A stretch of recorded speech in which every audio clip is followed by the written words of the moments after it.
तबे आज ब्लॉग रे मुकेश अंबानी घर आरंभ करी शाहरुख खान घर जाए सब आज एक्सप्लोर करी। नमस्कार सांग माने तो मरीन ड्राइवर बाहरी पड़ली नेक्स्ट लोकेशन पाई जहार रास्ता रे अंडर वाटर टनल थिला जेउ रास्ता समुद्र भीतर को रोड थिला। टनल सरीबा पर देखा गला मुकेश अंबानी का घर एंटिलिया जहार प्राइस 2 बिलियन प्लस माने 20,000 कोटी ऊपर। तो विश्वर सबुठु महंगा घर देखि आमे बाहरी पड़लु लक्ष्मी मंदिर पाई जोठी की ठीक ठाक भिड़ थिला। ठाकुरंग दर्शन सरी आमे बाहरिलु नेक्स्ट लोकेशन पाई जोठी की थिला science museum jar entry ticket मात्र 450 टाका। जाउ जाउ देखली बहुत गुडे सामान फिजिक्स रिलेटेड जोडा की मोर किछि काम नै because I am a commerce student. तो इट्टा पांडा भास्तला आहुरी मध्ये बहुत गुडे जिनस एक्सप्लोर करी बाहरी पड़ली नेक्स्ट लाइन जोठी की मु देखली मोर जुडवा को भाई तापर देखली old music system and old computer जोडा एबे मध्ये हम कॉलेज रे अवेलेबल अछि। तापर देखली भाई कंप्यूटर रिलेटेड किछ पार्ट्स तापर बाहरी पड़ली भाई मु म्यूजिशियन हेबा भाई मु तो पीएचडी कर दिछि म्यूजिक रे तो टिक म्यूजिक सुन दियो। कुत्ता बोले टे टे टे तो बकरी बोले तो बकरी बोले।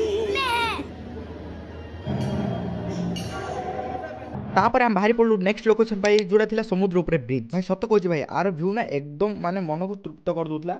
आ भाई नाइट रो व्यू मुंबई रो भाई A1 माने जहा कहू नांदी अनएक्सपेक्टेड सेडा एकदम थिला। तो ए लोकेशन भरपूर व्यू नै हम बाहरी पड़लु नेक्स्ट लोकेशन पाई जोड़ा थिला शाहरुख खान को घर भाई जोड़ी के ऑलरेडी बहुत भीड़ थिला भाई व्यू देखुतबे भाई एठारे ऑलरेडी गाड़ी रखिया मन नल तो भाई एडी पूरा जाम है भाई हमें ट्रिप करी आसला पर मते भीड़ थिला। तो तापर चलले भाई मु बांद्रा बीच को जोड़ी टिक्के वीडियो शूट हेछि नै कि वर्षा बडासिला तो वर्षा आसबा तो मु चलली भाई बस तापर हम पळेलु भाई स्टेशन को भाई एटा नाइट व्यू मते A1 थिला माने तापर तो मोर एटा लास्ट वीडियो तापर मोर मोबाइल रो स्विच ऑफ हेला। तो आज पे खाली वीडियो एतिकी मिलबा कोटे नवा ब्लॉग रे। Thanks for watching bye.